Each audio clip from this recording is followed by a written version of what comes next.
So off-road racing for me was, it was just another one of those stories of turning your passion or your hobby into your career. And some of the OGs like Shannon Campbell and Tracy Jordan and Dean Bullock and those guys, they were coming, and I'm 17, 18 years old, and it was influencing my life. And so I wanted to go out and take my off-road vehicle and go do what they were doing in the competitions. And it kind of snowballed into that, and I have a very addictive personality.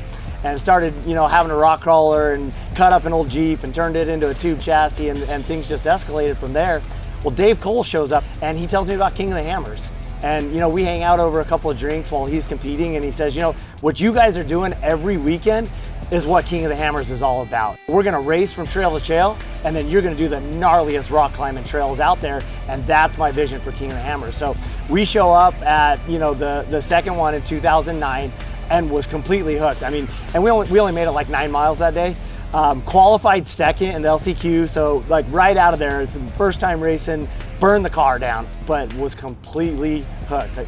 And that's all I could think about. I went home, spent the next year, building a very budget King of the Hammers car. We spent about $50,000. Our motors cost twice that now, and came out and won King of the Hammers, in my second race ever. And that was, that cool rookie story of the guy comes out of nowhere, nobody's ever heard of him. Who's this guy? Qualifies well, and then wins King of the Hammers. And that's, where my off-road racing career started.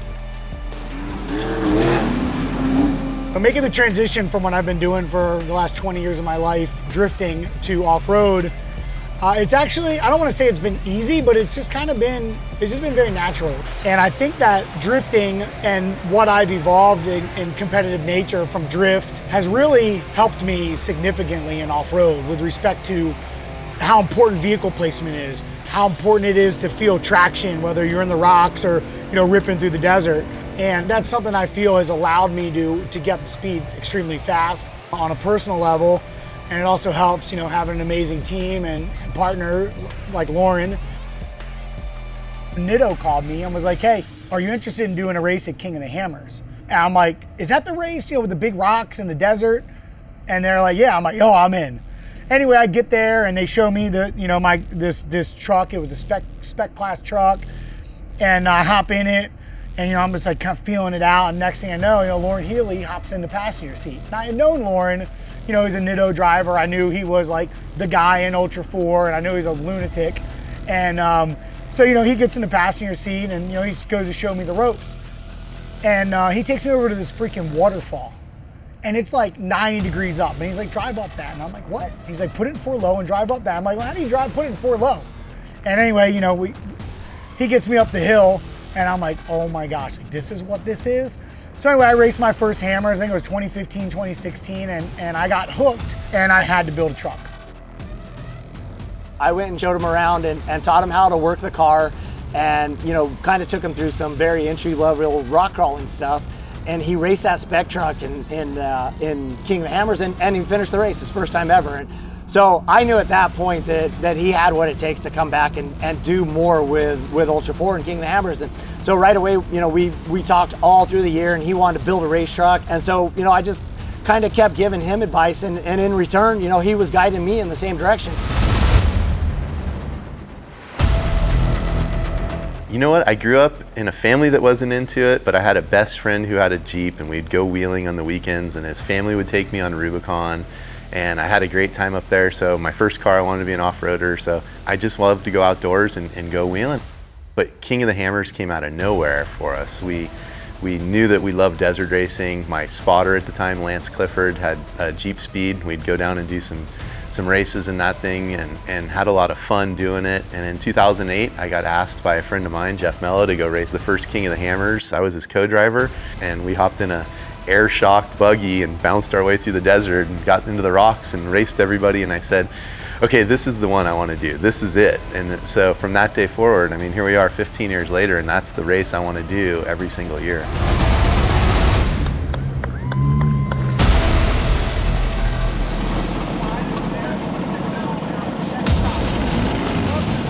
So for me, being part of the Bronco race team that has reemerged with the Gen 6 Bronco it's one of those like parts of my life I'm going to look back and remember forever as one of the biggest moments of my life. And so for me to be a part of that now, and you know, with Vaughn and Jason Scherer and Brad Lovell and Bailey Cole and all those guys, Ford has came back hard. You know, they're the 4600 stock trucks. You know, we went 1, 2, 3 at King of the Hammers, and now we're out racing and winning, you know, almost every Ultra4 event. It's been an amazing thing to be a part of.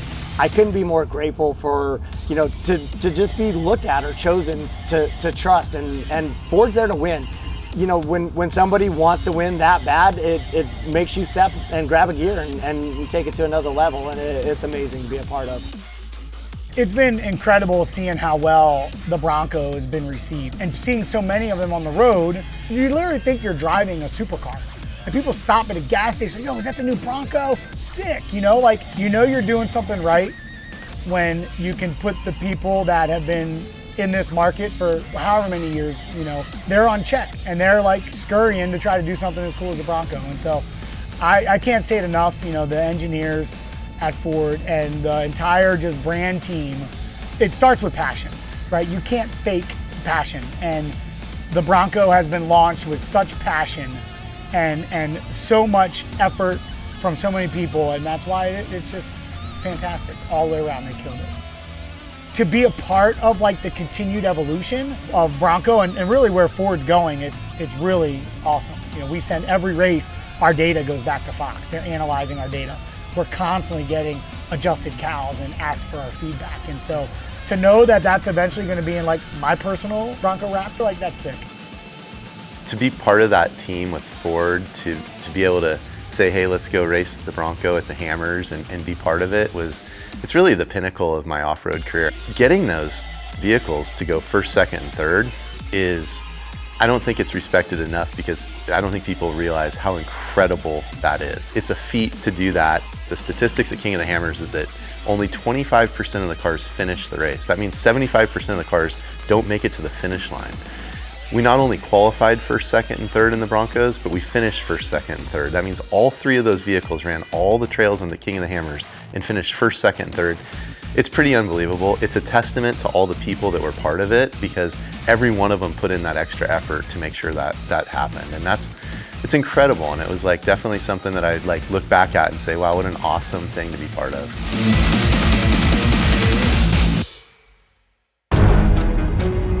I love tinkering with stuff and making stuff better, and that's why I like partnering with a company like Fox.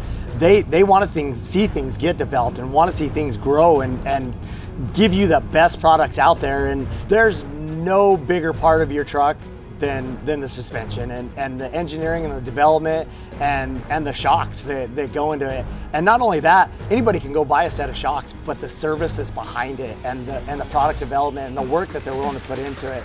You know, we've been with the Fox family for a couple of years now, and I can't believe every time that I call up Mike Kim and I'm like, hey, meet me in Barstow tomorrow because we want to try some new stuff and we want to change some spring rates and we want to change some valving, and let's develop the rad live valve shock some more and the algorithms, and let's keep making these trucks better.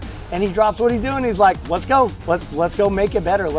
I love pushing that envelope, and we've never seen that service or, you know, that type of help anywhere else.